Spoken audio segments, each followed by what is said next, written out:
So welcome everybody. Thanks for joining today. I know it's really nice outside and some knuckleheads schedule the meeting for right around lunchtime. So I know you're all missing your walk. Sorry, but I think we've got something in front of us that's really important. And so some of you are new folks that are first time joining from what I can see from looking at folks here. And so we've got a very good group. And so I just want to walk back through where Chicago Wilderness is. I would say the big thing that we are really trying to do is rejuvenate and make CW relevant again. Many of you may be new to this, some may be old to this, and some may be in the middle of this. But, I was just on an earlier Zoom today and talking about how I think Chicago Wilderness is extremely relevant and is very important as an alliance. It's a world model that was started, and we're working our way through the process of trying to make sure that what we're doing today is meeting today's needs. And so there was a group of people who got together, looked at our mission statement, and kind of came up with this Chicago Wilderness Green Vision. You notice we took the word infrastructure out. That word was confusing many people. And so today we are talking about this diverse membership working together in the region for vibrant nature that improves environmental and human health, promotes better quality life, and benefits our collective home today and future generations to come.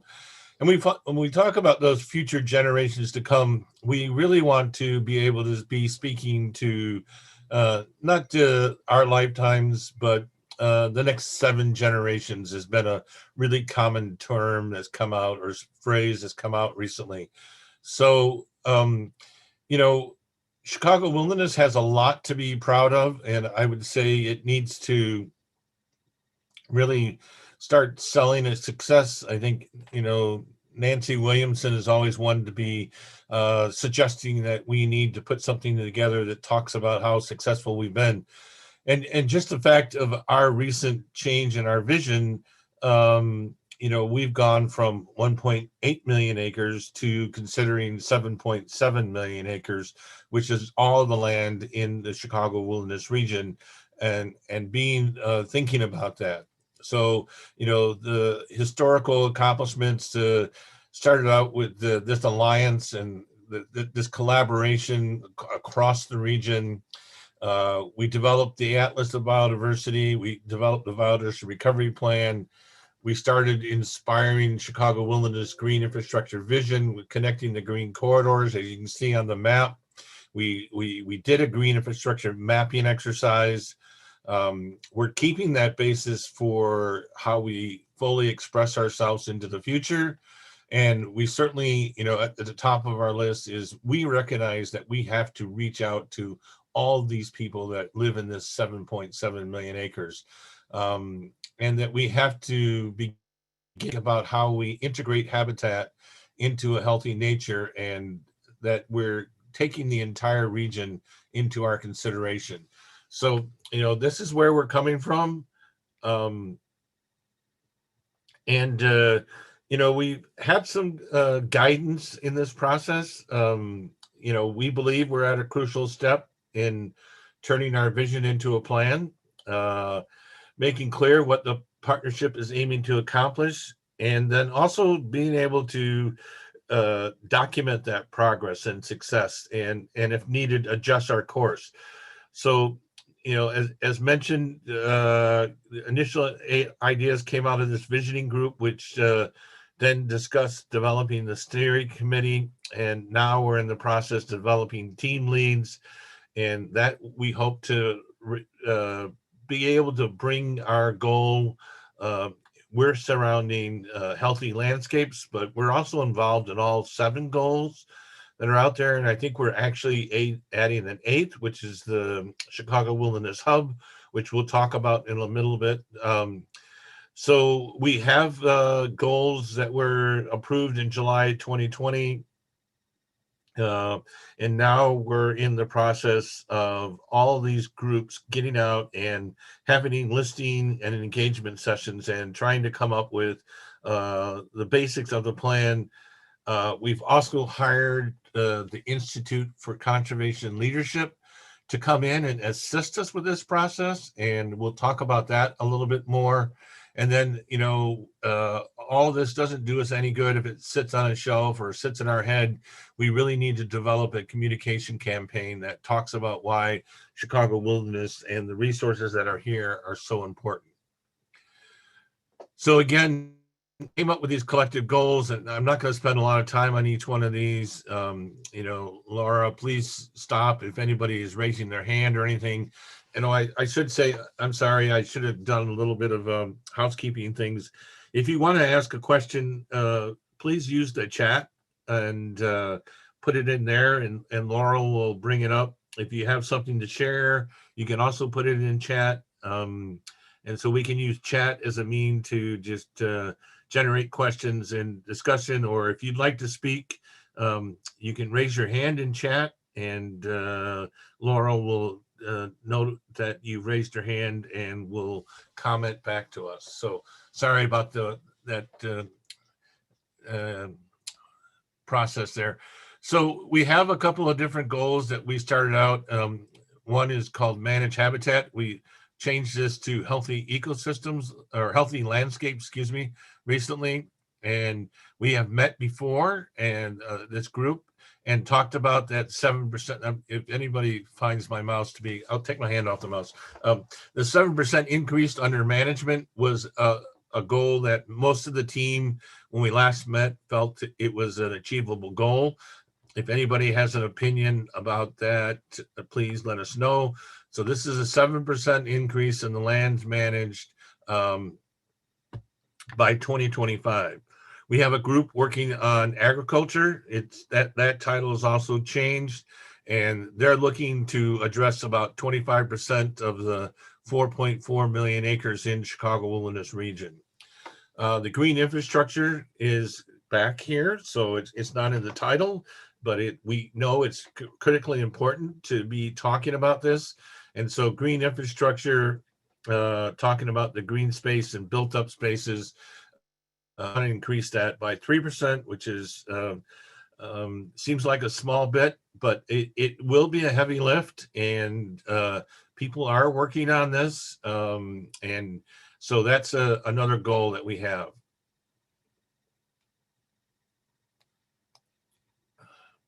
Oops, I went too far, sorry. So we also want to increase the habitat in the region, and this is talking about land acquisition. This group is meeting tomorrow to have a discussion about land acquisition. Actually, Jim, I want to stop you. Are you showing slides? Yeah, I am. I'm sorry. Are you not seeing them? Yeah, no, we only see your Word document, the initial notes that you had up. So, yeah, if you want to, go back into your screen share and start resharing the slides.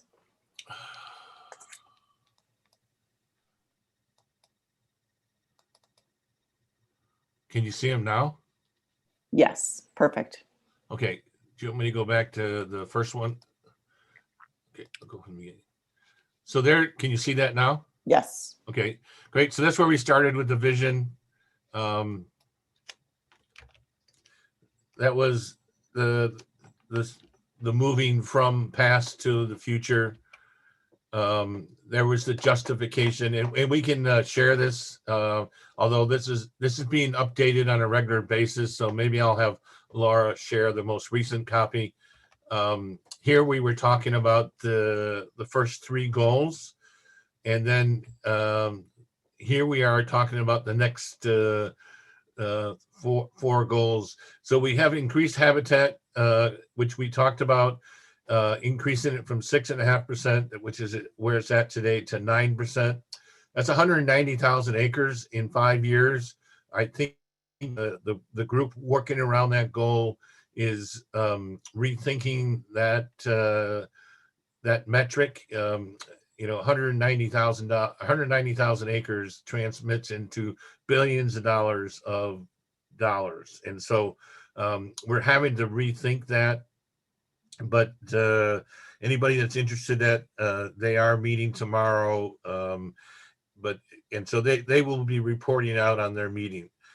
We also have a goal for nature access and benefits to people in Chicago Wilderness. This title might have also changed, but this is a really important goal that we believe overrides all the goals.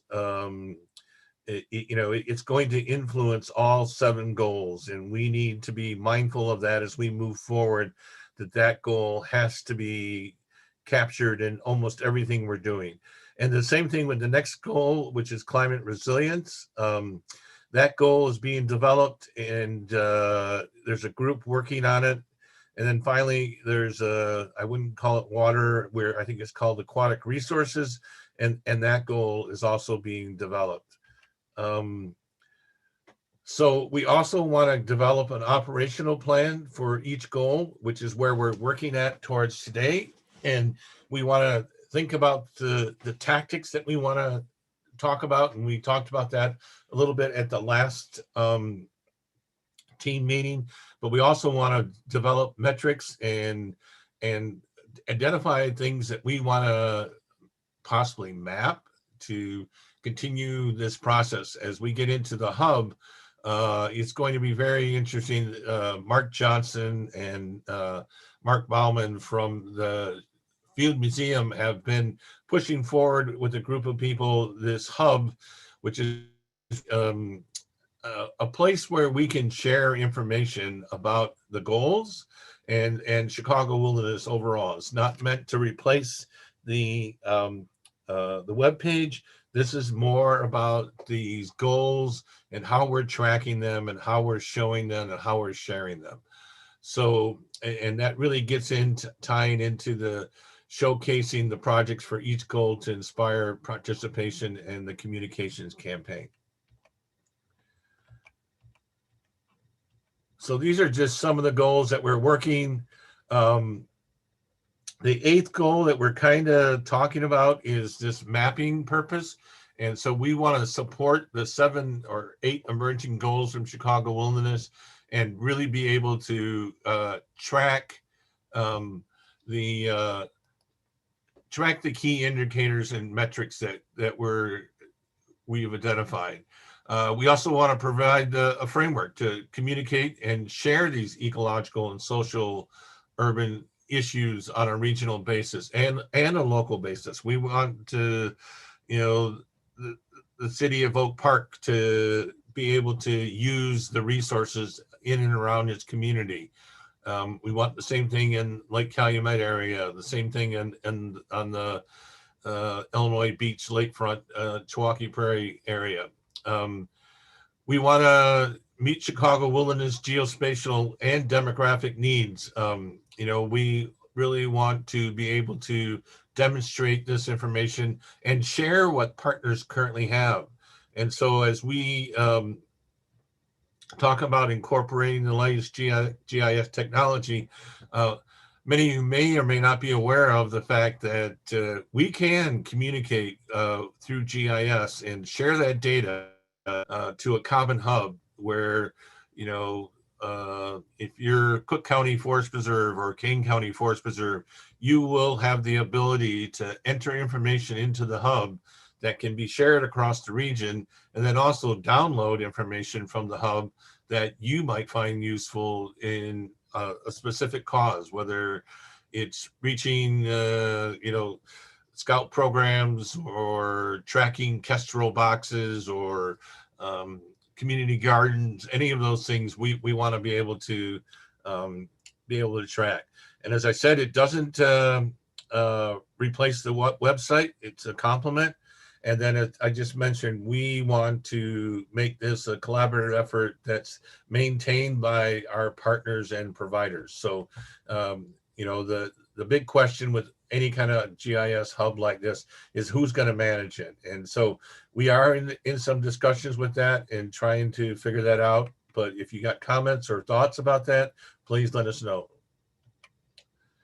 So this is just a little bit of a idea of what it is. This is going to be, this is working off of Esri, our GIS Hub, and it's an interactive and dynamic platform where we can share information, and we sort of have been bringing it forward, organized around the goals. And there's only 6 on here, but there will be 7, 8, I think.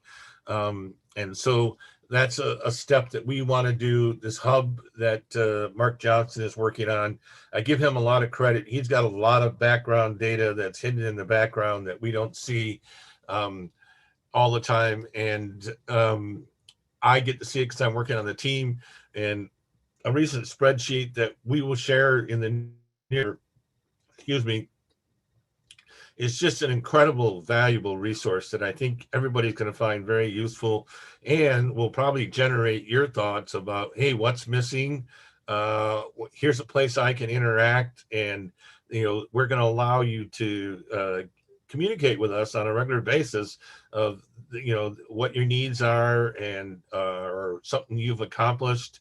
And so we really want to be able to have this sort of as our, hey, this is what's going on. This is our hangout place. This is the union hall at college where we sit around and collaborate and network. So so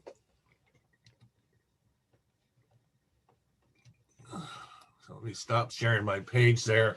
So I want to I've been talking a lot, so I want to take a break and see if there's any questions that There's one question. Nancy Williamson asked, would the mapping tool be able to incorporate ecosystem services and values associated with specific parcels? So that's a great question. I don't think the mapping tool is that's part of, so the hub is doing one thing. The GIV, which Chicago Wilderness did several years ago, we are still thinking about how we need to upgrade that. We either need to, there's 2 thoughts. One, we just completely redo it. Or second, we go back to the conservation fund and ask what's missing on the original one are a lot of the models that are working in the background were not included in the initial package because we didn't pay for them. And so it might be that we just take that to get those models in place. But that's going to require someone with GIS skills to operate that. You're going to need to know ArcGIS. So Mark and the Field Museum are suggesting that we need to start building up a GIS component to Chicago Wilderness. Now, what that is and how it looks and all of that is just in initial discussions. And so that's a great question. And it's on our mind, Nancy, and we really do want to be able to update. I see Mike Priscilla on here. SMC created this incredible tool for looking at wetlands in the county of Lake County. And it was a very impressive tool that a lot of people are already using. So taking that tool and using that across the region would be a great help. And I think those kind of opportunities, we've got to go back and say, okay, what do we need to include in the new GIV? And I think many of you may be aware that several counties did a really high intensive LiDAR data, which has 28 points to the square foot, which is really, really high resolution. And if we go back and use that resolution, that really upgrades the GIV's effort to get down to that parcel feature that Nancy it talks about. So the LiDAR is a new land use database that it lies under it. And so we should be thinking about going back and reusing that.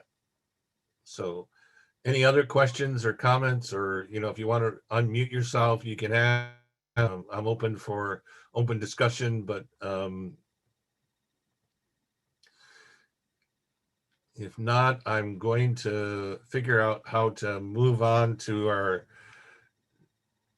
let's see, can you see that? Not yet. Okay, so I must need to go back in and share my screen.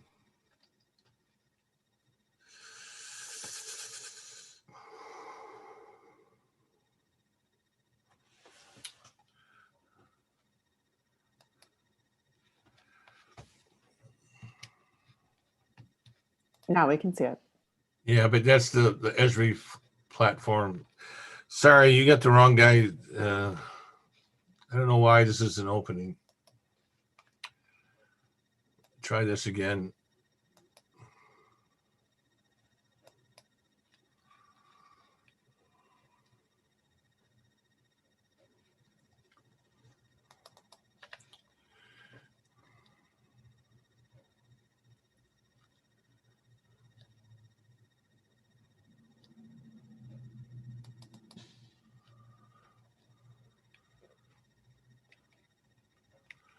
Can you see this? Can you see this? Yeah, we can see. We can see a list of files.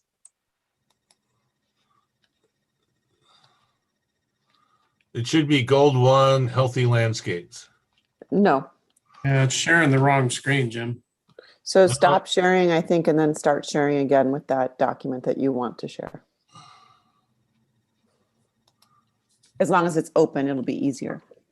Yeah, it is. It is open. Maybe I got too much stuff open. I think if you start sharing it now, you click on it now, you should be okay.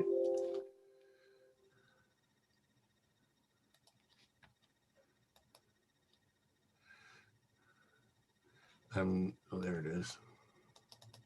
How about that? Yes. Okay, great. So at the last meeting, we kind of talked about this goal 1, Healthy Landscapes, and you can see the background. You know, we have about 500,000 acres in protected open space. And everybody's working on these things in different ways. You know, some are working on it from a park district, some are working from a county agency, some are working in partnerships like Lake Calumet and the Chewauquee Prairie, Illinois Beach Lake Plain Partnership, Hackmatack. So there's a lot of different people doing a lot of different things, and we really want to support that, encourage that, and bring that forward into the future, and not let any of that slip out. The vision team came out with this goal, and it really hasn't changed. Everybody felt that we would be able to increase management on the ground by 7% by 2025. And so Laura's done a really good job of walking through this document and putting together things to think about that we talked about from the last meeting. And she's also kind of put together the infrastructure background of a lead organization and committee, the supporting committees, the primary point person, which I would love to be able to change today. I'm certainly going to still be on the steering committee and be the liaison, but that could also change. And last time we talked about these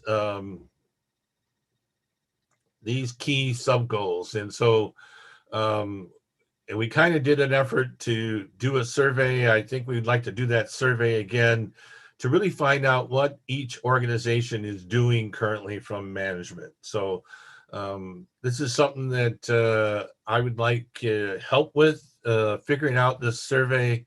I kind of put together a really poor one, and some of you graciously responded to it. I think we need to rethink this and really get this out so that we can have an understanding that where we're at today and what's, you know, maybe what's in your 5-year plans for the future, and just start to be able to identify what we've currently done, how many acres we have under management, how many acres aren't under management, how many acres need it, and then we can even start getting more specific as to where, what are those acres? Are there Illinois natural area inventory sites? Are they nature preserves?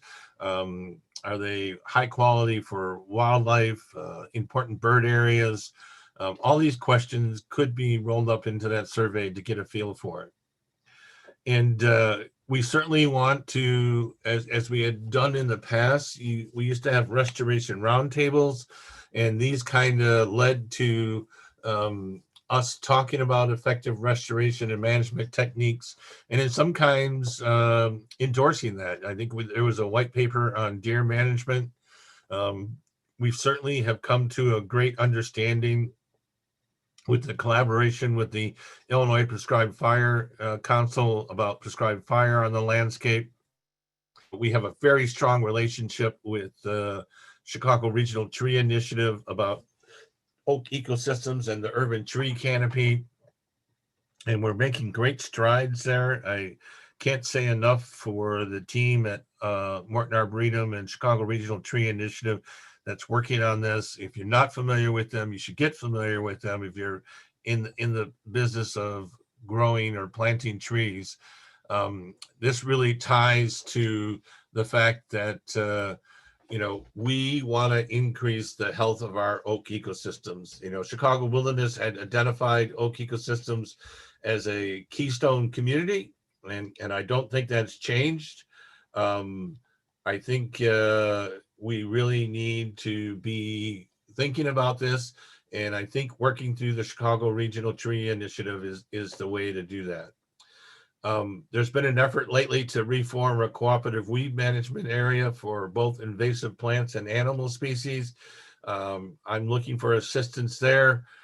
We also want to restore the hydrological function of Chicago Wilderness aquatic resources from the rivers right down to discharge areas. I was out yesterday, took the day off and walked on some really cool raised fens in the region. And, I'm just, the potential for restoration there is just immense. And so we want to be thinking about the aquatic resources. We also want to be thinking about native plants. We want to focus on the Chicago Wilderness priority species and plants of concern. Recently, the Forest Preserve Lake County has engaged with the Barrington Greenway Initiative in thinking about, if you're not familiar, there's a species list out there called the sought after 60, which is, they're like the building blocks of the next phase of restoration. You get your pioneering species on the landscape, you seed pretty, diverse seedings, but you still don't get these things that are the building blocks, the pollinator plants, important species that need to be out there to increase the biodiversity of both the animal and plant lives. So we certainly want to focus on those.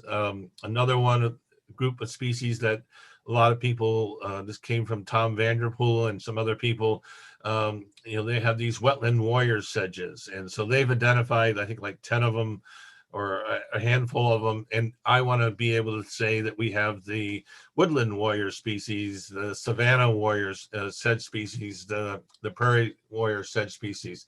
And so that was something that everybody thought was important.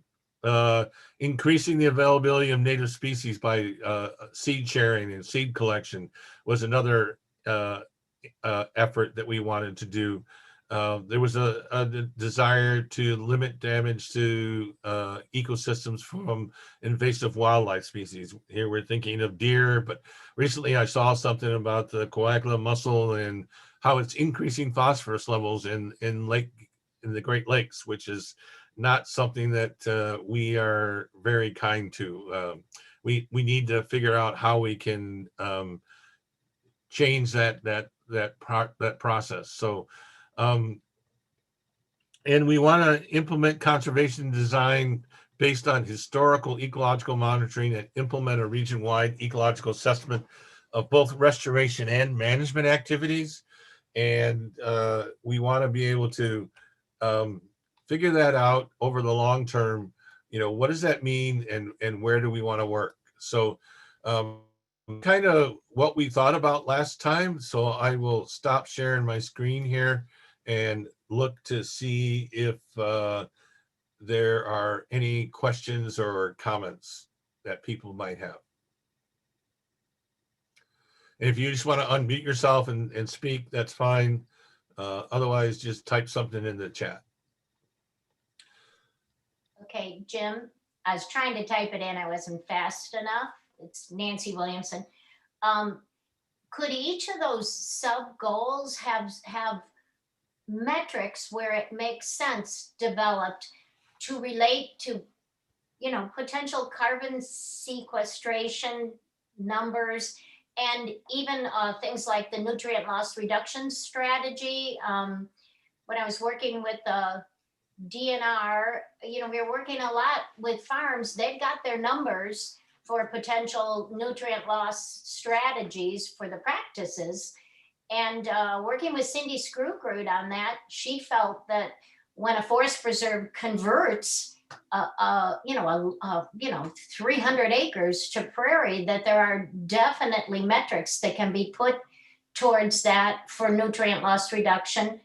Some of those things that maybe we could go for some of those sub goals to start having that as a reportable thing that we can collect. So Nancy, you bring up a great point. And so one of the things that the steering committee and the goal chairs have been, I wouldn't say struggling with, we're mindful of, is that, the climate goal and the ag goal are both going to be addressing those things. So while the natural resource management team and science team may not see those as highlighted goals, there's certainly something that we need to be thinking about. And so maybe we should have a list of crosswalk tactics and goals. So that's a very good suggestion, that we think about where do we overlap with some of the other goal teams, because they are going to be working on that and bringing that forward. Daniel Suarez is leading the ag team.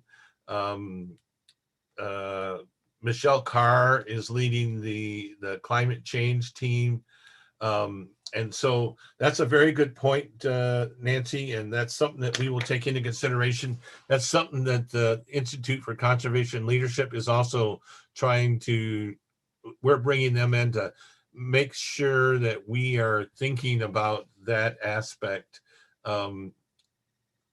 as we move forward. So that's a great question. And so we want to keep that in mindful, and maybe that's something that, Laura, we could think about bringing back to the steering committee, as how are we going to work those areas where overlap just seems very logical, and it's a really good tactic to document. Because you're right, Nancy, there's a lot of people who are thinking that there might be dollars for that kind of work, and if we can get dollars for that kind of work, that means we get to do more work. So anybody else got a comment or a question? I had a question, Jim, on the CWMA you mentioned.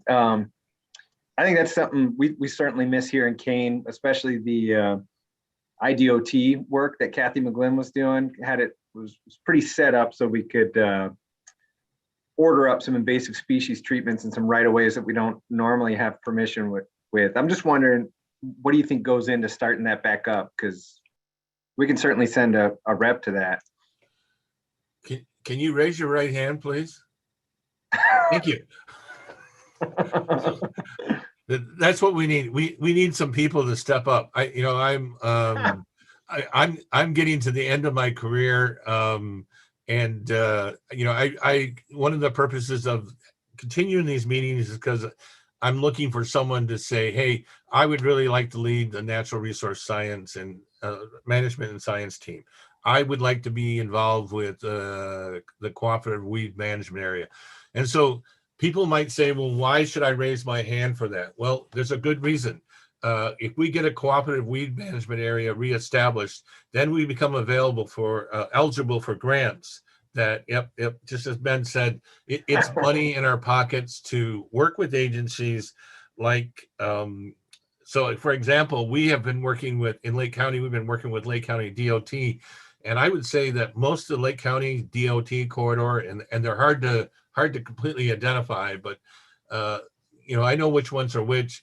They've pretty much eliminated Teasel from their corridors. That's not to say that IDOT and the tollway have done the same thing, or the townships or the communities, but hey, if we can get Lake County DOT to do it, then they might have some emphasis on the other road communities. And that's one of those species that in the Forest Preserve's goals and objectives, we talked about eradicating buckthorn.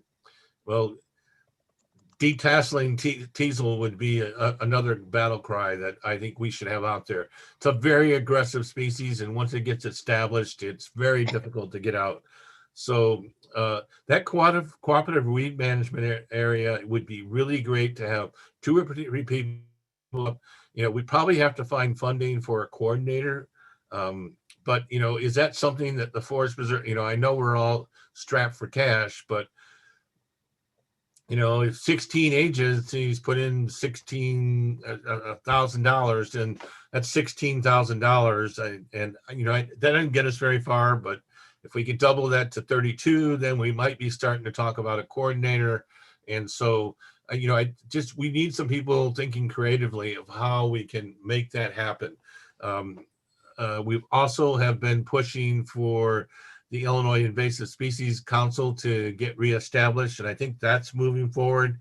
So that council will really be working on naming plants to be put on the list to be banned from selling in nurseries. The Calgary pear is becoming, in our region, is becoming the new buckthorn. Teasel is, an immense issue, and so we do in being Chicago Wilderness, we also want to be thinking about Lake Michigan. And so what are we going to do with the mussels that are changing the character of Lake Michigan? So that cooperative weed management area, that's a separate step and it's very important I think it's real easy to pick up. And right. I think even if all we had was a group of people collaborating together right now, we don't really need to have that coordinator. The coordinator can be, further down the road. But if we get all the land management agencies to sign on saying, we'll collaborate, we'll put a person to it, I think that is the way to get it going. And so I'm willing to sign one of my staff up. I think it's that important, but I would really look for to step up and be the leader. Okay. Well, so Brian Wagner is on here, and he's with the tollway, so it's good to see him. So here's the good opportunity, and so we reached out to him, and getting money to get the tollway and other folks interested in something like this is also a means. That's how we started the cooperative weed management area. We got money to give to the roadway authority, and so that is a good thing to think about. So it's good that you're here, Brian. Thanks. Any other questions or comments? Really want this to be an open dialogue and like we're sitting right across the table. Nick Fuller put a comment in the chat. Right. So you could possibly recruit all the friends of to fundraise and fiscally house the weed management. Friends of the Forest Preserve districts and others could help direct the work. Yep. We can certainly do that. We have, all sorts of, I think almost every Forest Preserve has a fundraising development branch that we could rely on. Other people can step up. Last time, I think it was the Chicago Botanical Garden housed a person. I don't think it's housing the person. Any of us can put somebody in the building. I think it's more about if we're looking for that coordinator, we've got to find some funding for them. and I think it's there. I think you can, you know, if we get the cooperative weed management area reestablished, we can then submit a grant proposal for a coordinator, which was what happened before. So that's one way to handle. But all those things that I just went over, you know, I noticed someone put in the side chat that the good working model in the Chicago Regional Tree Initiative. So, you know, if you get somebody to step up, people will participate. And, you know, I think there's a lot of people that go to the CRTI meetings and have a lot of input. And I really, you know, again, will shout out to Lydia and her group. They've involved a lot of different people. They've involved the nurseries, the landscapers, the foresters, the communities, a lot of different people. And that's kind of how you have to do it. So with that, I don't know if we have any other questions or comments. This is Claire Ryan. I'm the coordinator of the Midwest Invasive Plant Network. You know, just some thoughts on reestablishing the CWMA. So MIPIN is housed in the Chicago area, but we're a regional organization. We cover 8 states plus a province. So bigger picture, and this is, you know, obviously a little different, very localized, but MIPIN does have resources to help establish, I shouldn't say money, we don't have money, but we have, you know, we have some, you know, informational resources to help with the establishment of CWMAs. And, you know, I'd be willing to work with a team to work through some of those steps for reestablishment. I can't, you know, volunteer to be the person that's going to do this because it's a little bit too narrow of a scope for my organization, but I am willing to help. Well, all you need to do is talk to Ben Haventhur, who just volunteered himself. Oh, great. I got a person for you. Well, good. As long as you have a person. You know, he called in sick today. It serves him right. So there's no fever. Right. So yeah, I'm willing to commit somebody from Lake County. You know, I think others are. I think, you know, Brian Wagner has said, how do we get in there? You know, so that's another good person. We do have a representative with Lake County DOT that also probably would be someone that we could rely on. And really all it takes is someone starting the meetings and holding the meetings and setting out some goals. You know, tackling Teasel, to my mind, it's just, you know, you're going to have like a 10-year program where you just go after it and you're going to get it where it's at, start the small populations and then continually move on the big ones. And, you know, if we can get rid of it, you know, it's quite like I got a partner that works in Southern Illinois who kind of eradicated kudzu from Southern Illinois. So who would think you could control kudzu? But, you know, they've done a good job of keeping that species under control in the natural areas down there. So, you know, we can set this up. We can offer to set this up as a Chicago Wilderness Cafe and it's a great idea. Use those resources and create the structure with a few folks that are willing to step forward to lead that. It's a great idea. Thanks. Okay, so then what I'd like to do next is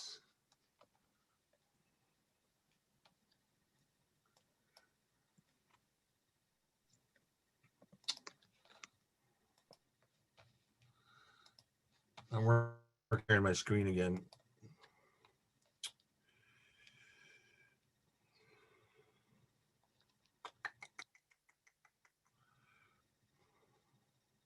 Let's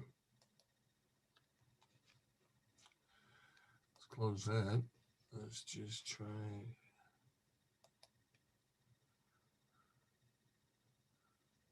Oh, it's not open.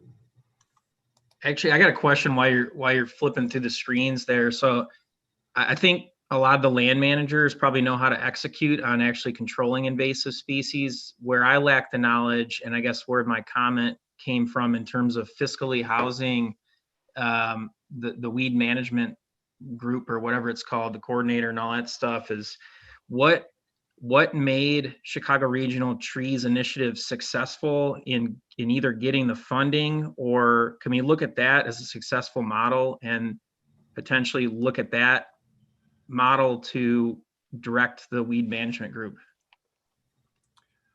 You know, that's a good question, Nick. And I would say what started CRTI was it was kind of two-pronged, and I wish Lydia was on here. I don't know if she is. If she is, I'll let Yeah, her. I'm here. Well, I'll let you speak to it. Can you speak to how they started? Well, the funding for operations for the Chicago Region Trees Initiative is funded through the Morton Arboretum. So that obviously is a huge help. It's what makes the work possible. And so by having somebody that takes the responsibility to make sure the operating is taken care of, it frees us up to be able to do more of the actual implementation. So that's where the challenge with the cooperative weed management area exists. I mean, even in setting up the Illinois Invasive Species Council, we don't have a funding source for that. So it's going to continue to be a challenge in making sure that we can keep those groups meeting and actively working in order to move the state's regulations and awareness of potential impacts and existing impacts forward. So I think, at least as far as I know, if we could get something even set up short term, there's potential to get some funding to help support this work through some of the grants that are available, but we can't apply for the grants unless we have something in place. So it's like a catch-22 situation. So I guess to follow up on that, is there a benefit, Lydia, of you being housed at Morton Arboretum because it's a not-for-profit and you can seek grants that way, as opposed to potentially being housed under DuPage County Forest Preserve or something like that? Well, the grants that I've seen are not restricted to, or, you know, the governmental entities are able to apply for them as well. What you could do is you could set up the cooperative weed management area as an organization and have a standing fiscal agent, sort of like what Chicago Wilderness has done. That would be another avenue to do it. But I think that from my perspective, it's not so much getting, you want to get some grants back to the cooperative weed management area, which somebody could apply for a grant. Say I applied for a grant to do buckthorn awareness and outreach. I could ask for a certain percentage of that funding to go towards maintaining and running the cooperative weed management area. So as different partners go out for funding based on these opportunities, they could ask that funds be directed back to the cooperative weed management area as well. So it's just getting people to work collaboratively and think, how can we share our resources? So if we had $100,000 annually with dedicated forest preserve funding, all their park districts, would that at least get it rolling? Is that kind of the ultimate goal? To not, I know, you know, soft funding is not great. So what do we need? You know, $100,000. What's needed to get rolling with that? Well, go ahead, Jim. Yeah, I was going to say, Nick, we can go back and look at what the operating budget was for the old, and I don't know, Jeff, you were involved with it, but we can look back at what it took to do it back when Catherine McGlynn was here, and we can look into it and come up with that information and plan for it. So I don't think that's a hard thing to do. I think the big thing is just getting, someone needs just to rustle all the partners. And I would like to see the cooperative weed management area include all of Chicago Wilderness region. That may not be possible right out the bat, but I think it can be. I'm glad to see the members from Wisconsin and Indiana on here today. And, you know, we definitely want to reach out to them and see how we can help them and bring them money. You know, I'm glad that Claire's here today. She's said she can assist with some, you know, technical guidance and assistance. And so I think we just have to formulate that team of people who might be interested in and have them go off, as Laura suggested, and have a cafe meeting and talk about it, and have a further discussion. Maybe bring Jeff and some other former members in to discuss where they were at before and what they were doing and what they were focusing on, and then seeing how they're how who can be involved right now and get it up and running, and then I think it's just a matter of keeping it going, and then we can find, I'm sure one of the forest preserves could house this person. If not, we could find someone else. I think it's just being a little bit mindful of what you need, and then chasing after that and getting it organized. So it takes a team of people. And so I think Nancy and Steve should come out of retirement and lead that. Well, and I think it sounds like from the conversation, you've got a good core group to be the team of people. As I put in the chat, the biggest thing is somebody's got to agree to be the fiscal agent and to handle those funds. And that's where we fell apart last time. Once the Botanic Garden backed out, and I put this in the chat, we approached other agencies like the Morton Arboretum and the Illinois Natural History Survey, and they didn't have the capacity, or for legal reasons could not do it at the time. So I think that's the trick, is finding an agency or nonprofit that can be the fiscal agent and hold those grant funds and pay a coordinator, which is what the Botanic Garden was originally doing for us. And then once you have that, it seems like you've got a lot of the pieces coming together right here and right now. And it may be that Nick's idea is the one to pursue. Like you say, all the forest preserves have their own nonprofit friends of organizations set up. Maybe one of those would be willing to do it. Right. And so there's an item in the chat from Sheila Johnson, who I believe is with the Forest Service, and saying it's true that reforming the CWMA opens up grant funding possibility, which may help support a coordinator. So there's an opening. I think that's great. And volunteering people who aren't here today, those are all good things. But yeah, I'm talking with Laura in a direct mess. I'm happy to help facilitate that cafe, to get somebody on there. I think, Jeff, if you're willing to talk about some of the history about what the fiscal nut to crack was, then I think we can go from there. And then I'll just take everybody else's name down here. We could start guilting some more members in there. But I think, other than the fact that there wasn't a long-term fiscal agent, that it seemed, at least on my end, that the CWMA was working pretty well. Working with Kathy was real easy, and was making that annual conference we were doing specific to invasive species management had a lot of great content and everything. It'd be great to see that going again. So Ben, I'm very happy to share our digital files with you, because Debbie Maurer was kind of the lead on that, and so I'm willing to share that background information with you too. So I do want to be mindful that there are other things that we want to be talking about besides invasive species, Chicago Regional Tree Initiative. I think everybody's being really good partners with the Illinois Prescribed Fire Council. I know the Citizens for Conservation recently put on a fire training program. Leslie Burns, formerly from Lake County, and even before that, DuPage County, did a burn session. And I know Chicago Wilderness has got one coming up. And so that seems to be going pretty good. And the report, the Forest Preserve of Lake County is kind of dragging their feet. And I'm going to try to get that resolved this week so we can get that report out there about the number of acres burned and the success of the burn program last fall.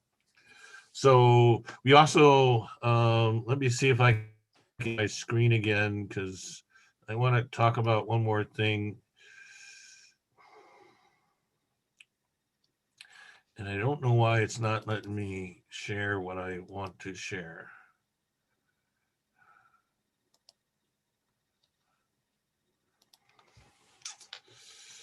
Let me go back.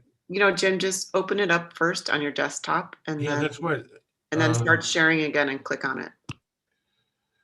So it's a PowerPoint, and maybe that's the problem with it.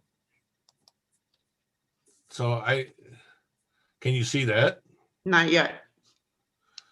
Okay, so it's open and I go to share it and I don't get that particular document showing up.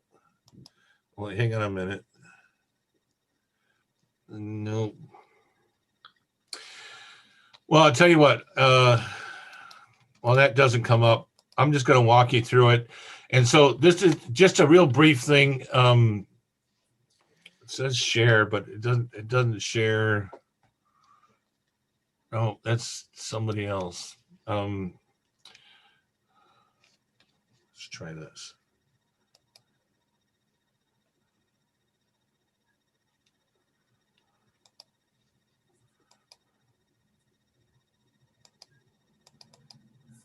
Okay, it's not quite working for whatever reason. I think it's a wavelength, bandwidth.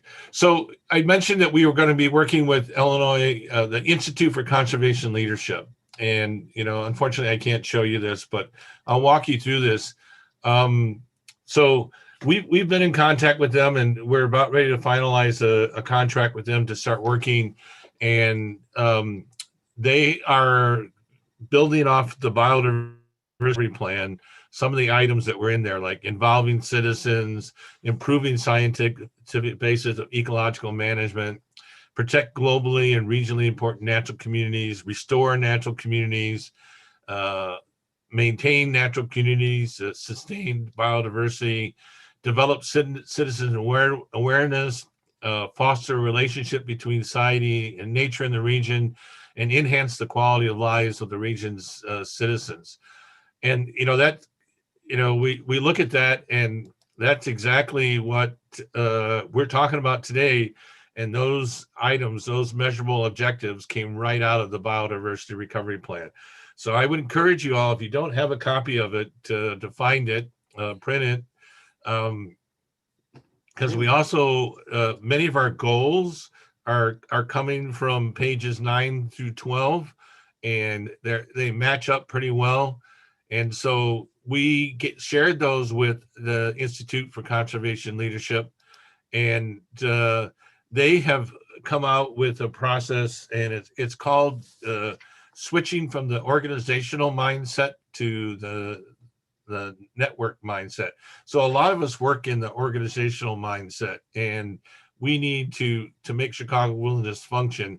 We need to be mindful of the network mindset. And if you want to write that down and look it up later, you can see that it talks about being loosely controlled and emergent. There's a lot of connections and trust, experiments and platforms to work from. And it's, most of that work is made by us, just like we're talking that we need to support the Chicago Regional Tree Initiative because it's really working. It's a great model.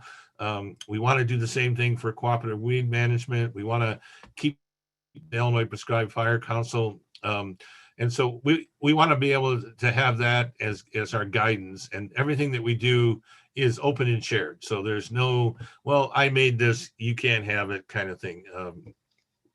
It's really important to shift from that organizational mindset, which, a lot of the work is dictated by our bosses, it's just a completely different concept. So, and then, as you're thinking about this, think about where you've collaborated and how they work. The Forest Preserve in Lake County has found out that we have really worked better when we work with partnerships. And we've done this at our Fort Sheridan site along Lake Michigan, Middle Fork, Savannah, the Chewauquee Prairie, Illinois Beach, Lake Plain Partnership, the Barrington Greenway Initiative in the southwest part. We are collaborating with Cook County, McHenry County, Citizens for Conservation, Friends of the Forest Preserve, Audubon. And these partnerships are just really wonderful ways to make us more effective. And then when they talk about this network evolution, it kind of goes through 3 phases. First, we got to become connected to the network and find out what it wants and where we want to go. And then we got to make a decision that this is where we want to go and this is why. And so we got to become aligned with that process. And then once we become aligned, we are much better at producing something coming out the other side. And so I think this was very true of the land management and science team in the past. We would invite people to go to other people's places and see what they were working on, have a discussion. Teams were functioning that way. And so, this connection, alignment, production kind of network evolution is really important. And, as we walk through this process with the Institute for Conservation Leadership, this network evolution and mindset is going to be transferred down from those people working on the steering committee and working closely with the goals to other members of Chicago Wilderness. So we want the dollars that we're investing with the ICL should be something that provides expertise to people that are leading efforts right now. And that information should be shared. ICL is going to be reaching out to a couple of, we might have ICL reach out to the July Executive Council meeting. If you have not attended those before, you can attend. There's certain people that are voting members and you can't vote, but certainly people can attend that meeting and find out where Chicago Wilderness is headed and what they're working on. We have another whole wing of people that are working on justice, equity, diversity, and inclusion. We are bringing in someone to actually help us walk through that process as an alliance and what we should be focusing on. So both of that and what ICL is going to be doing is going to be collaborated on and intertwined a great deal.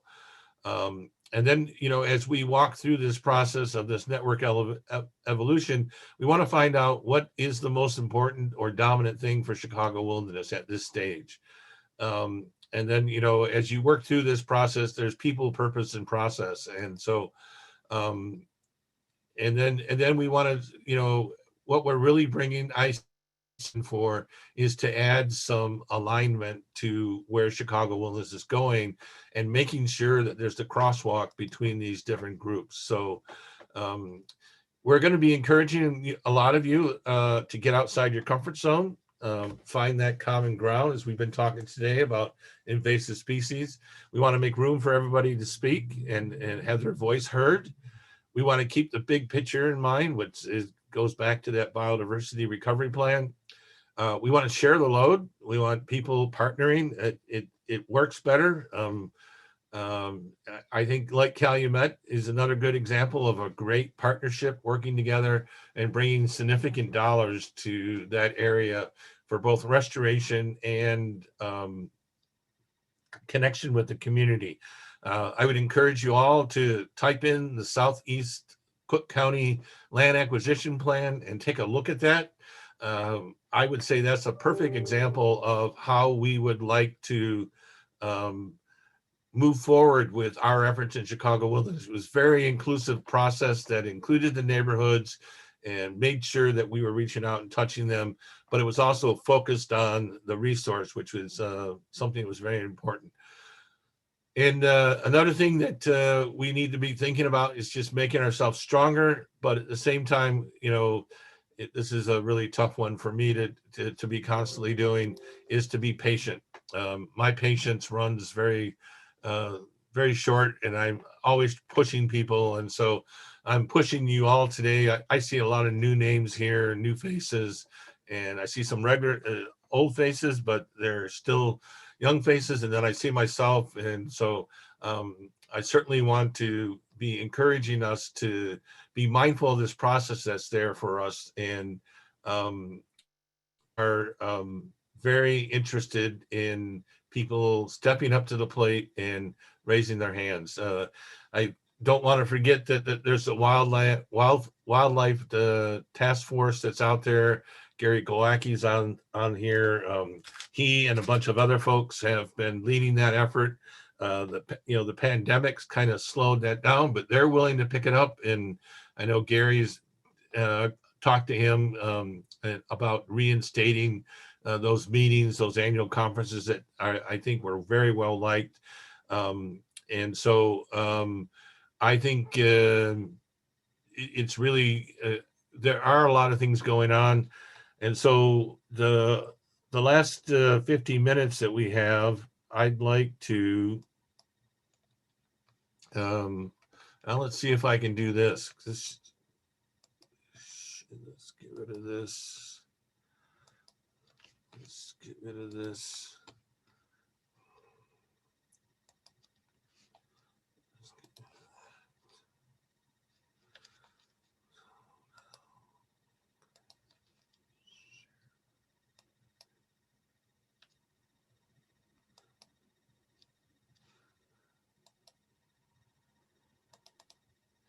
Can you see this? Can we see this? Yes. Great. So here's today's task. So I sent this around for you to think about. I'm hoping that you got it.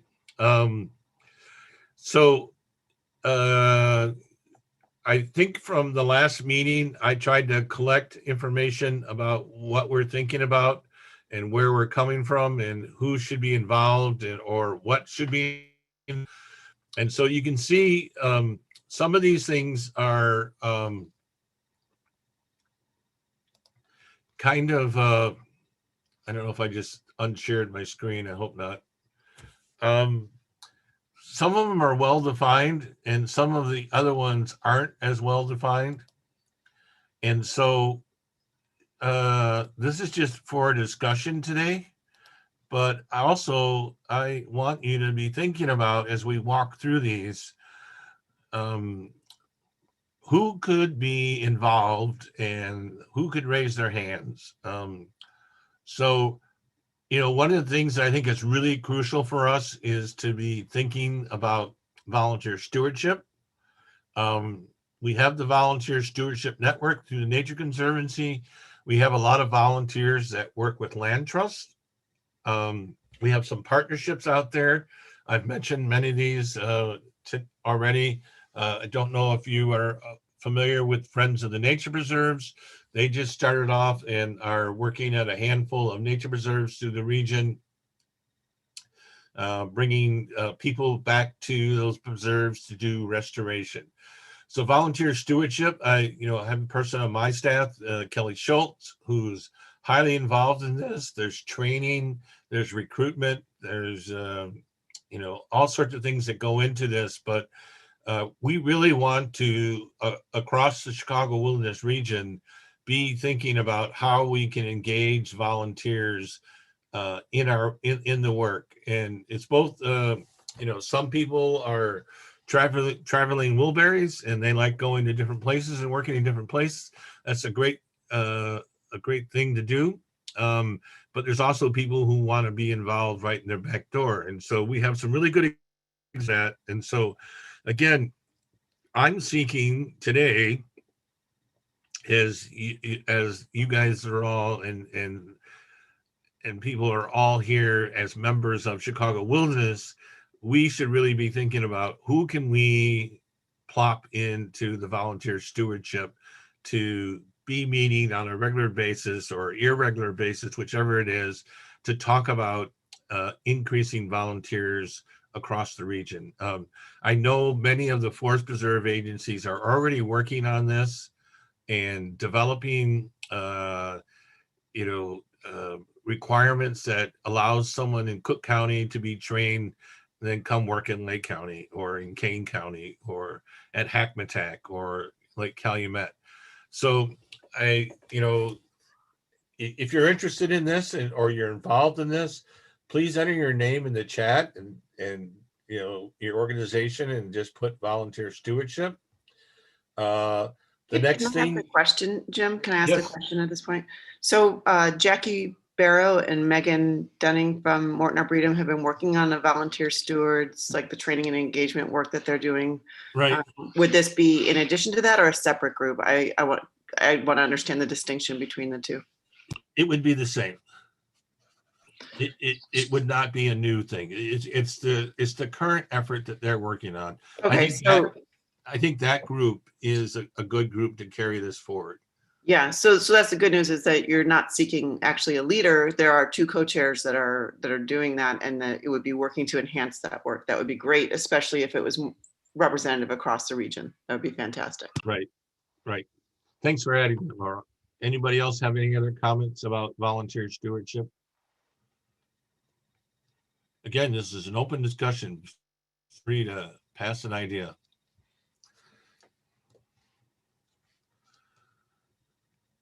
Okay. Hey, Jim, this is Kurt Dreisilker here. So I kind of had the impression that the volunteer stewardship group was already a group, just like what was just mentioned by Laura. So is it already a sanctioned Chicago Wilderness group at this point? Maybe under the education wing, or are we, I'm a little bit confused on how it's organized, I guess. And I should also add that I'm working with Megan and Jackie and others on that group, although Megan Dunning is taking the lead from the Morton Arboretum at the moment. Go ahead, Laura. Yeah, no, I mean, I as I understood it, I mean, and Megan and Jackie have been great about sharing information about their programs.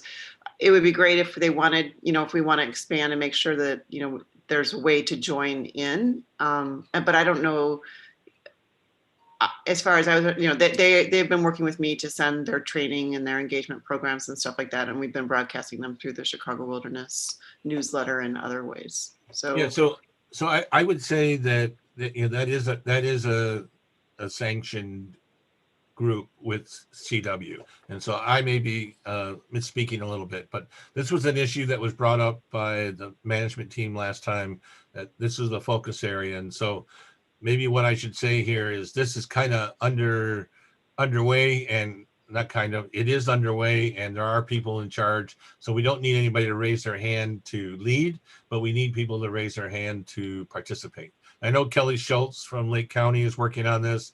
Jackie is from McHenry County. And so if we could get somebody from each county and the land trust and other agencies, so I guess I'd just like to make that bigger. And again, if we need to have a cafe, that's a mechanism, or if they've got a meeting process that they want to use, that's also great. And so the same thing is kind of talking about prescribed burning. And here it's just reinforcing the Illinois Prescribed Fire Council. I've got a staff member on there. I think DuPage County does. I know McHenry County does. I think many of the county does. So this one is kind of, I wanted to include it here to just make sure that we're kind of checking it off, and is something that we want to move forward. Invasive species, we have spoken about pretty good today. And so I think we kind of got a process there that allows that to move forward. The next one is hydrology. And this one, we don't really have a lead on. There is a aquatic resource task force, and so or goals, excuse me. And so Stacy Meyer from Open Lands and myself has sort of been leading that. We're kind of at the stage with that of the USGS has this regional watershed assessment program. It's not very detailed, but it is really set up to be a great background tool to build off of. And I think a lot of things, I mentioned SMC's Wetland Restoration and Protection Plan previously. That's an idea. There's a lot of things that are going on here.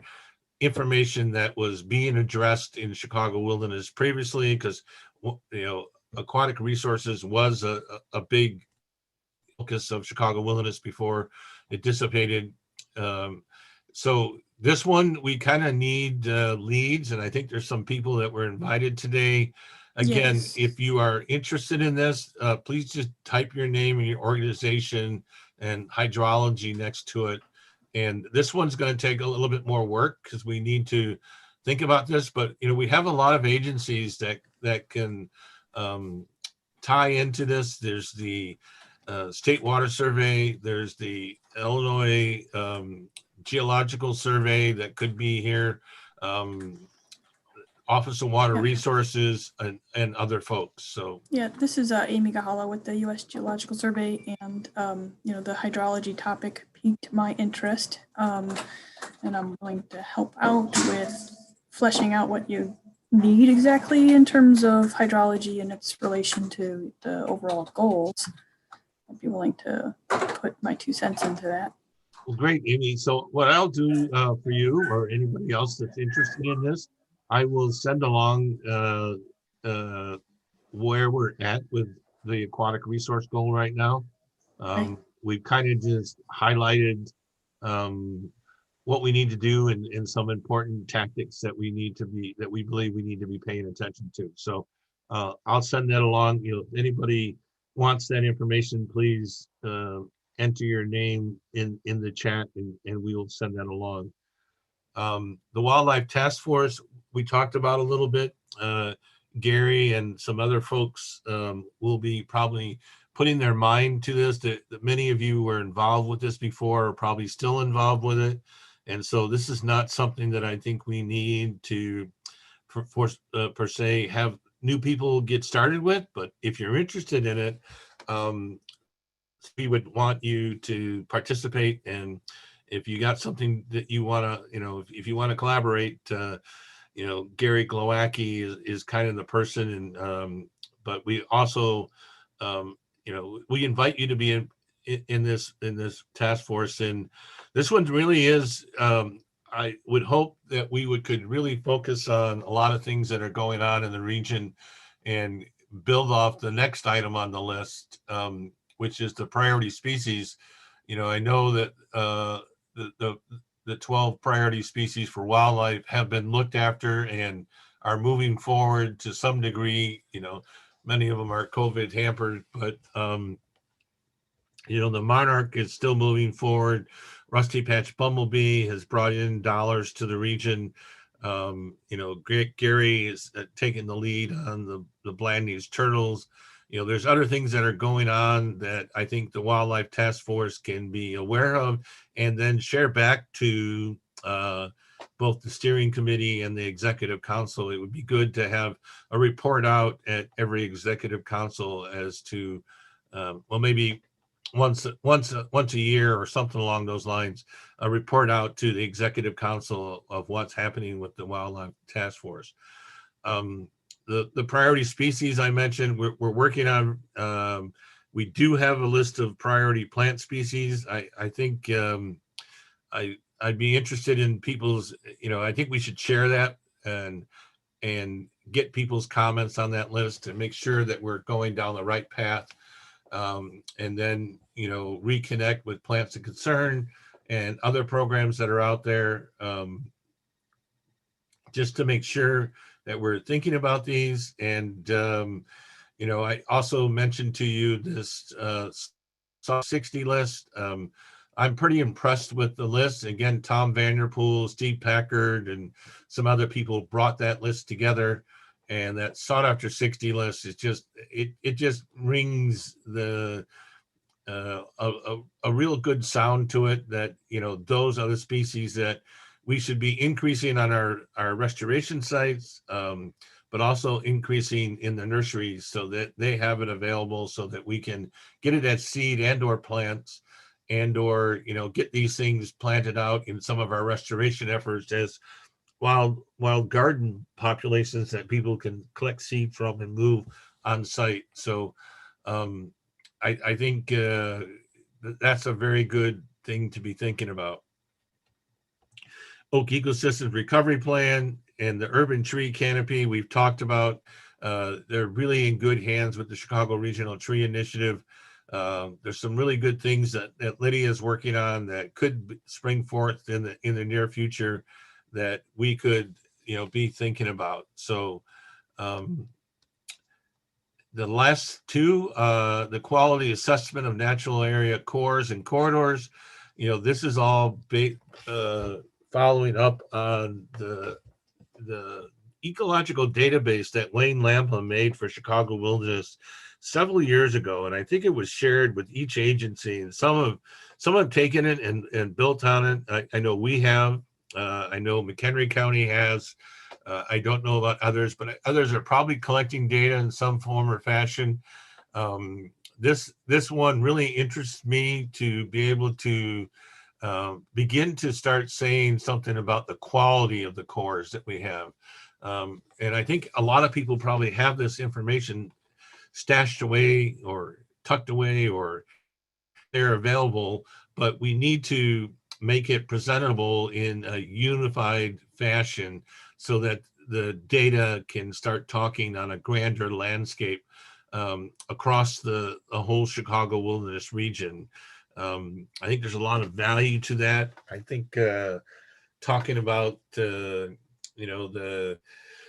occurrence of forked aster or lakeside daisy or the Himes emerald dragonfly, all these different species that are in our area. Or I mentioned I took a walk yesterday into a really nice elevated raised fend area, and those things should be on a map, and those are prime communities to be restoring. They are some of the rarest of the rare. And so we should be able to put all this information today with the technology that's out there. The Forest Preserve Lake County has changed from an access database, which is what the old ecological database was, to a SQL database. And we are certainly loving it because it allows us to enter data from the field into our database. And then those databases, if we can get that to walk across the counties, could be shared across the counties. Doesn't mean that everybody has access to your data. They only have access to what you provide. And so it's not like they're going to get your data on the ENT species or anything rare. You put what your information you would like, but regular transect, vegetation transects, bird surveys, things like that could be collected across the region, and start talking about why the biodiversity of Chicago Wilderness is so important on a region-wide basis, the impact that we're having. I go back to, I don't know how many of you heard Jim Herkert talk about grassland birds in the region, but he has a very good example of how we should be talking about Chicago Wilderness. We are like a really good place for grassland bird restoration and success. Our numbers tend to be going up for a lot of the species. And that's what we want to document. One of the things that we've collected from the Forest Preserve is the health of the deer. As we do deer management, we see bigger and stronger deer surviving in our process. I think everybody has that information. So being able to say that and backed up by data across the region is a real important concept.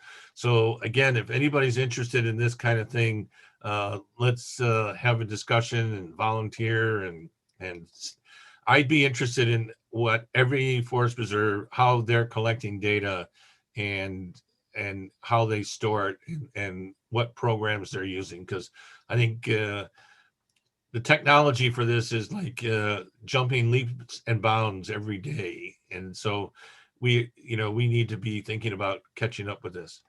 And then the final item, and then after I do this one, we can open it up for a roundtable discussion for the last half hour. Seed sourcing and supply. As we were very fortunate. Brian Wagner's on here. They collaborated with us on a project in Lake County, 310 acres. And, when you start managing 310 acres, that takes a lot of seed.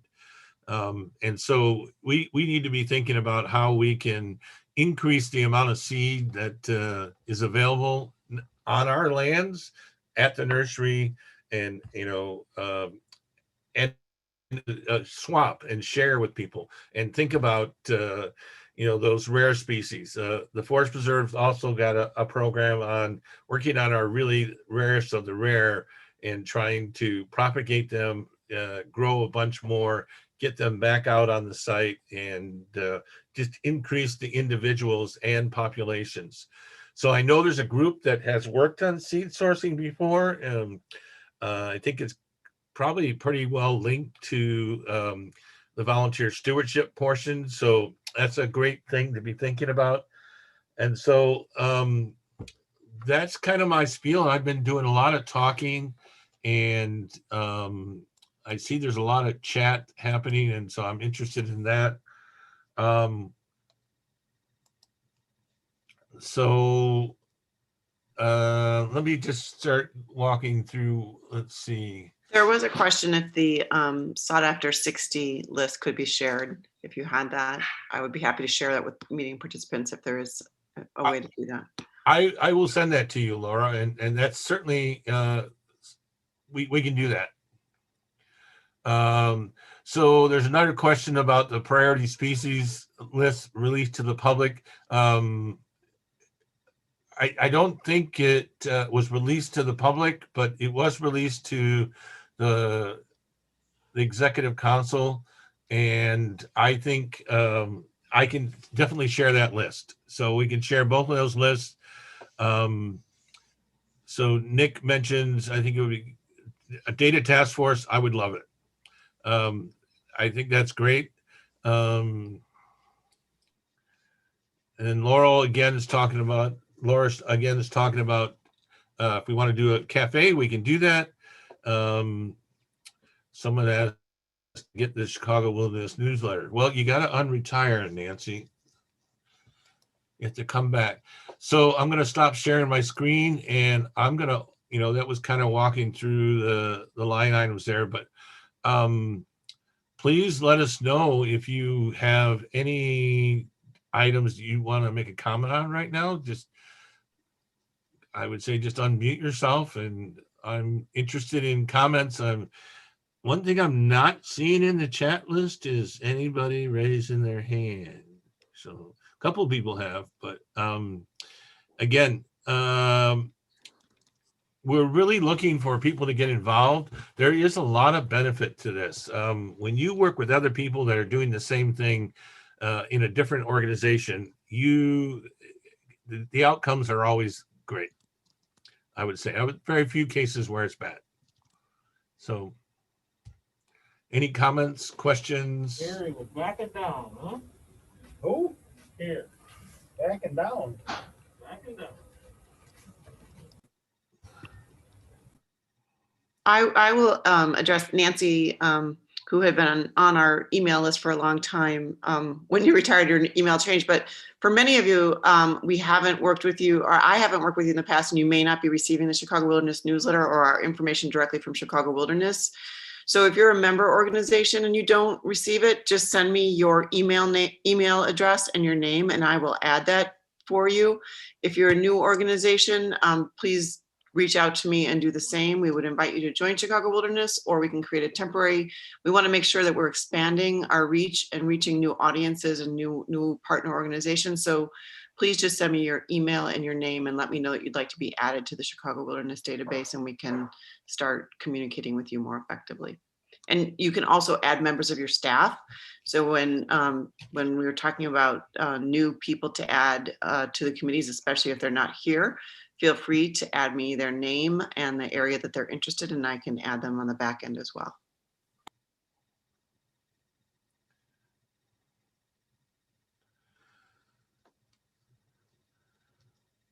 Gretel, do you have an update on where the Plants of Concern program is and what you're trying to achieve this year?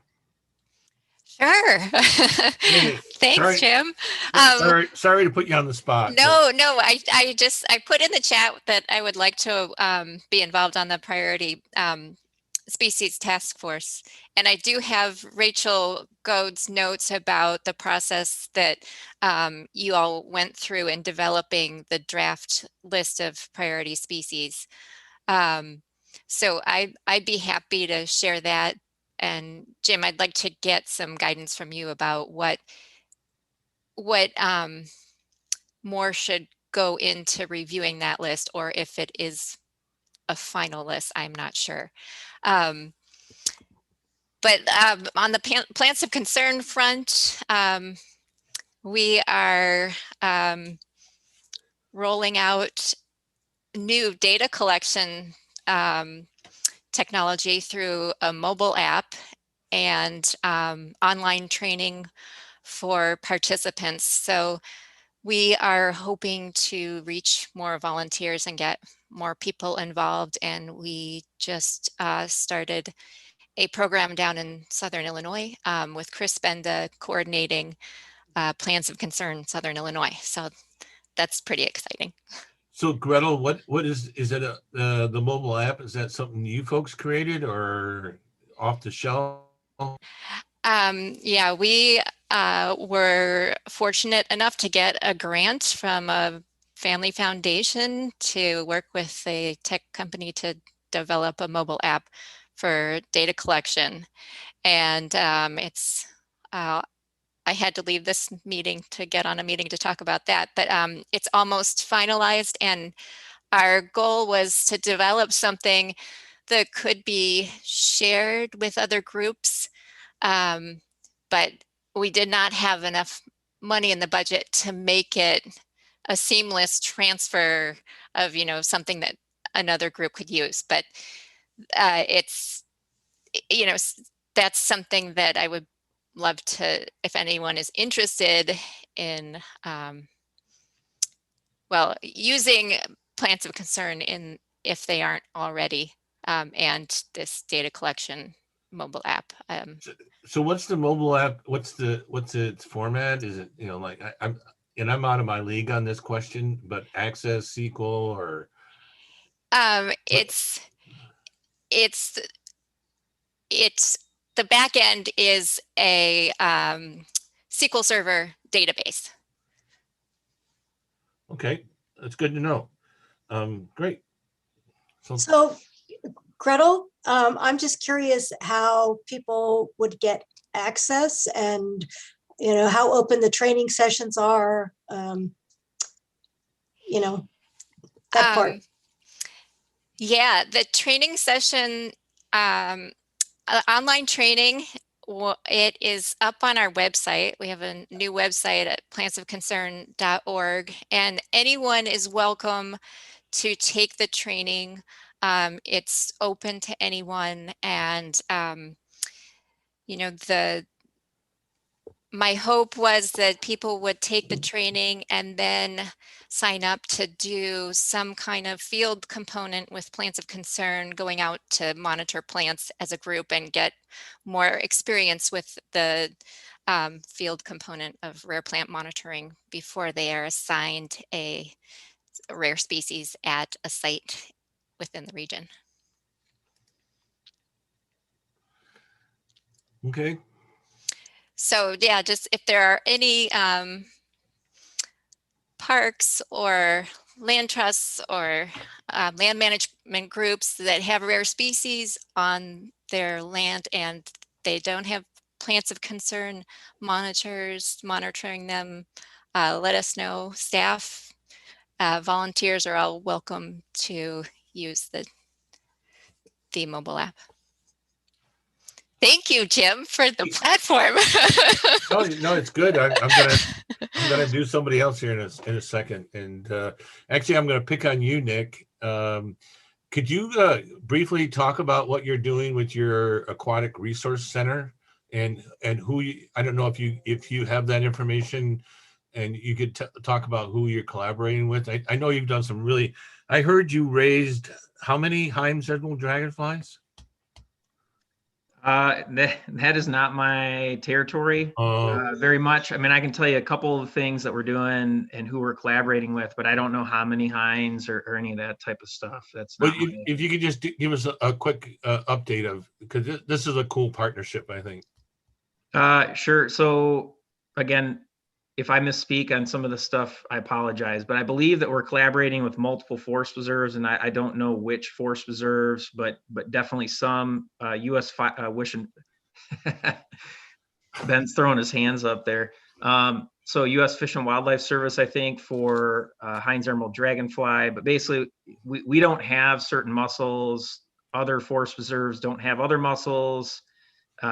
We're one of the only places in the Chicago wilderness area, or even I think few in the Midwest that can propagate these things. So we've seen our little niche here, I think, and tried to help with other folks by trading services potentially, or sometimes funds. Believe we've also partnered with IDOT or the Illinois Tollway Authority for mussel rehabilitation or mussel propagation and then reintroduction. And we are also, I believe, propagating host fish for specific mussel species. And I guess when I had heard about it, when I first started working at the Forest Preserve, I was like, oh, that's cool. And then every year I find out about how difficult it is, because basically they're starting at ground zero, and then having to, each species of mussels has its own different propagation needs. And it's like if you didn't even have the restoration industry and you're trying to build it from the ground up, the concepts on propagation, how do you feed them, how do you deal with all the invasive species getting in the aquarium systems, all kinds of different stuff. So it's crazy. Every time I listen to them, I'm extremely surprised at how much they learn so quickly. Great. Thanks, Nick. I appreciate that. If anybody's interested in that work, you know, I am going, my aquatic resource person should be talking to them shortly, because we're very interested. We've had a couple of major restorations on streams that we want to think about reintroducing both the fish and other species. Do you know if you're raising, besides the Heinz emerald dragonfly, any other invertebrates at the facility? I don't know of any, but that, again, I don't, you know, that doesn't mean that we're not doing it. I guess one thing I should say too is not only looking at, I guess we're trying to focus on aquatic resources, both from the stream restoration standpoint, more holistically buffering against that with vegetation, and then also trying to reintroduce all these, you know, aquatic wildlife species in there too. So doing like habitat restoration in streams. And so it goes a little bit deeper than just propagating mussels too. Right. Well, thanks. Does anybody else have a comment or something they would like to share with the group? Anything that I had a question for you, Jim, or for the group. That I did just want to plug a little bit more on DuPage, because we had a lot of successes in 2020 with Jessie DiMartini, and she got thousands of plain pocketbooks, cane genetic ones, and then they have their own separate raceways set up for the different counties. McHenry County's got some over there. I'm blanking on it right now. Rainbow something. But then we also have elk toe for the first time. That's going to go back in the Fox River watershed. But if you don't know mussel names, you need to look up the names, because they are fantastic. Yeah, whoever came up with them, back. They're genius.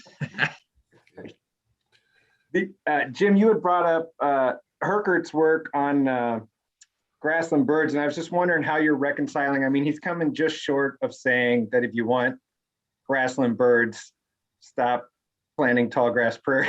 And so we're seeing a lot of it in our pastured settings, in our low diversity, short statured ones. How are you moving forward with that kind of information? So it's a thing to note that there is a grassland bird network that, and they've been holding annual conferences every year. I don't know, Gary's on here. He might have some more information, or if somebody else does.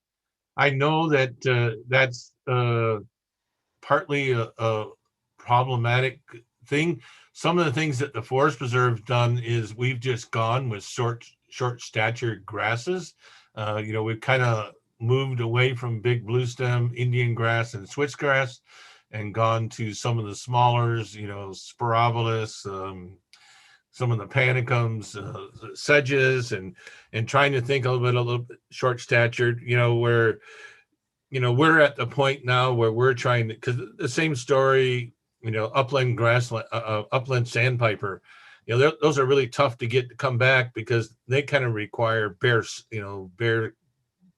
soil with plants here and there. And so I think a lot of that is getting into, you know, many of us have been at restoration for 20 plus years on the lands in Chicago Wilderness region. And we're finally getting to the point where we can we've had to restore the functions first and then the structure. And now we're starting to work on the composition. So that compositional restoration is just like, it's so intriguing. And there's a lot of people doing little things here and there. And again, those are the things that the restoration roundtables might bring out. I like the way Tom, I can't remember his last name, up at McHenry County is figuring out how to get pedicularis back into some of the communities. It doesn't compete well, but if you go in and you herbicide a big patch and then it becomes easier to get it started, and it just takes off. And so that's kind of focusing on those sought after Sixter and those warrior species. We certainly want to be tracking the plants of concern species. Those are the really rare ones, and those have a chance of blinking out, where the sought after 60s they're out there, but they're not out there in big numbers. And so this compositional restoration has really caught my interest in the last 5 years. And I've been bugging Gary Glowacki for years and years and years to think about how you can move Blanding's turtles around, and guess what? He said patience. And he goes, you have to have patience, because I'm not moving forward. But he's been taking the lead on Blanding's turtles, and that whole project is, I don't know, Gary, do you want to mention a little bit about that collaboration and who we're working with and who's collaborating with us? Maybe he's not on anymore. Are you there, Gary? Yeah, Gary's there. Can you talk, Gary? Yeah, I was trying to unmute here. Okay, there you go. Yeah, so we've been working closely with the IDNR, but more recently we've been raising turtles for the Nature Conservancy and Richardson Wildlife Foundation, and most recently Kane County Forest Preserves. So and then working with Northern Illinois University. So they've been a really big partner in that, raising turtles in a consistent environment and getting them out in the landscape and then monitoring them a similar way. It's really telling us some good data on survivorship of those hatchlings, and really kind of fine tuning how we go about turtle conservation in the region. So it's been a testament to the statewide Blanding's turtle recovery team that we've been able to move forward and really collect some good data and how to do this the right way. Great, thanks. Hey, can I ask Marty Johnson if he's got any kind of report from Wisconsin and what they're working on?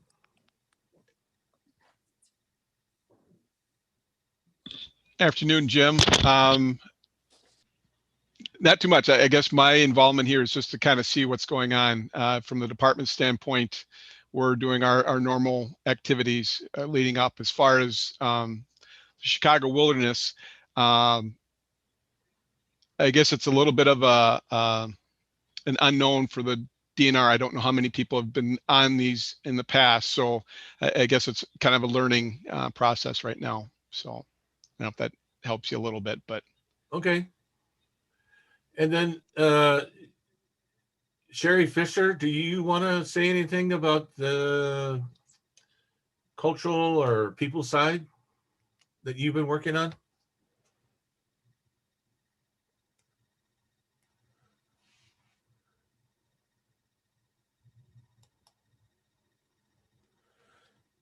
Okay, she might not be there. All right, so we've got about 12 minutes. I'm interested in anybody that might have something to say.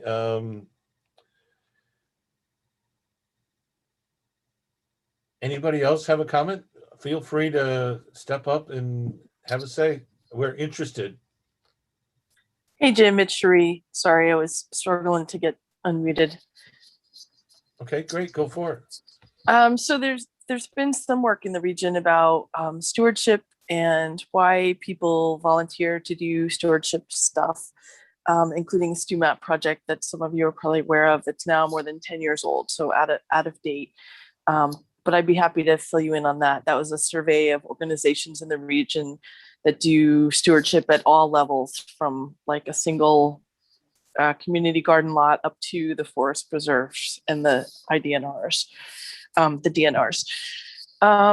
There's also been some work on restoration outcomes adjacent to forest preserves and attempts to get people who live near forest preserves to become more aware of restoration work that's going on in the preserves and doing things on their own property that either complement or support the restoration work, or at least don't counter it in some way or undo it.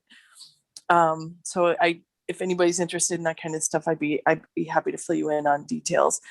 Ongoing stuff right now, I'm not aware of much. I do have a connection to the 100 Sites for 100 Years project, which was mostly field data collection at 100 forest preserves and natural areas across the region. And that's not social data for the most part. It's things like birds and grasses and worms and other pollinators, and happy to fill in anyone who has an interest in that. So those are established research field plots in 6 counties across the region.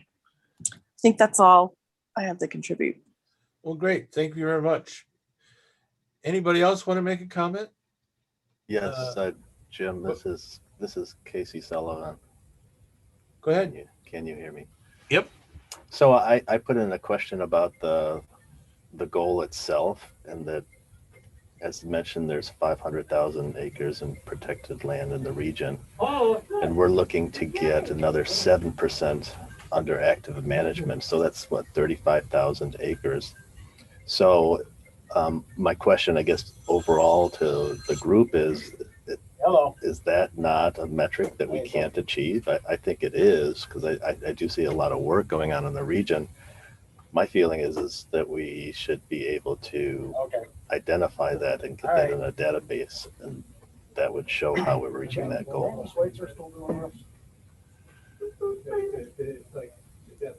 Yeah, so we are in agreement with the goal. As I mentioned in the beginning, we believe that 7% is attainable. I don't know if I have it or not. I'd have to look. I thought I had it. So it is achievable, and it is something that we can document. Like I said, when we were walking through that portion of it, we would like to get a survey developed to ask that question. You know, some of the people on here today are from organizations that are restoration firms. I see someone from RES is on here. They recently acquired AES, if you don't know that. So they've become a much more localized firm with that acquisition. I think there's someone from Cardno on here. And so those folks are people that we also want to engage, because they are, you know, many of these people that are contractors are also doing restoration, and they're doing restoration both for forest preserves and corporations. And so that's another thing that we would like to think about. You know, I see Aaron is on here from REA, O'Brien is on here. I don't know if anybody else from an organization is on here. If you are, you can put your name and shout out in the chat. But you know, we really do want to be able to document that kind of information. And so that goes back to that survey that says, okay, you know, what is Ted Hafner doing at Open Lands at their Lakeshore property, or anything else that they might own? You know, who's doing what where is just a really great question. I think the group that are dealing with the land acquisition goal is having the same kind of question. Where is all the protected land? I'm encouraging them to think about, where is all the protected land in the floodway? Where is all the protected land in the floodplain? Is all of our wetlands protected? Is our Illinois natural area inventory sites and Indiana and Wisconsin sites, are those protected? And if not, you know, that's really good information to drive our land acquisition efforts. So, You're right, Casey. That's good information. I think everybody at the last, if anybody here disagrees with the current goal that we have, please raise your hand and say I'm in a disagreement. Otherwise, I'm going to say that this is a good goal and we're going to keep moving forward with this. You know, last time we had almost every land management agency and many of the land trusts that are busy doing these things on the meeting, and they all indicated that they felt that this was something that could easily be achieved by 2025. So we want to document that, Casey, and we want to get that to the hub group so that they can show it. And so those are the things that we're trying to move forward to. So we have like 5 minutes left. Hey, thanks everybody for coming on and sitting in. I know it's everybody's time is really valuable, and I appreciate that.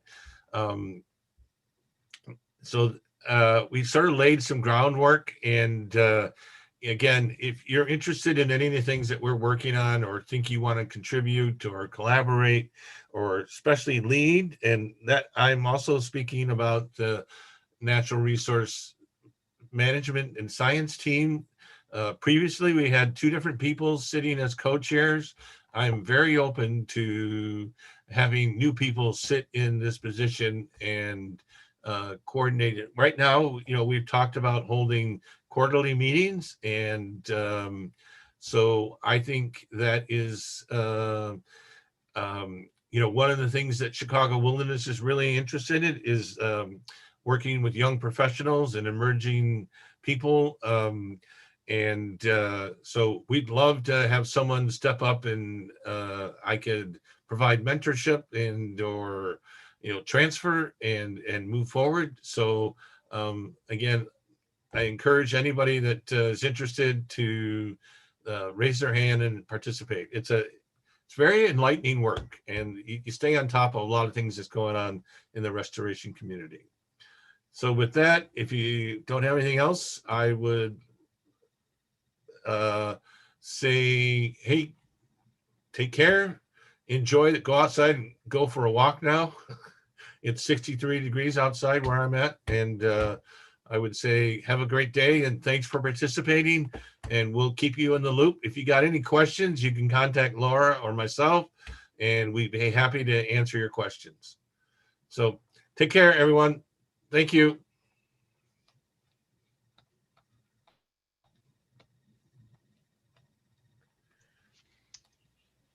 Hey, Jim. Yeah. This is Marty. Could you hold on? I can. You want me just to close it out, Laura? I can't hear you. You're on mute. You're on mute. Yes, I will log off, and then you can close out when you're done. Will you save the chat, or should I do that right now? Yeah, why don't you save the chat? Okay, I'm saving the chat now. Sorry, give me a second. Thanks. If anybody else got a question, you can hang on to, or. You know what, Laura, I was just, Erin Della Wallace said she wanted to come to the land. Could you just give me your email? I'll invite her to tomorrow. Yes, and you know what? I just told her that I would add her to that list. Okay, all right, so I'm going to take care of that right now. Thanks. Do you have her email address? I think I have it from the invite from today, so I should be.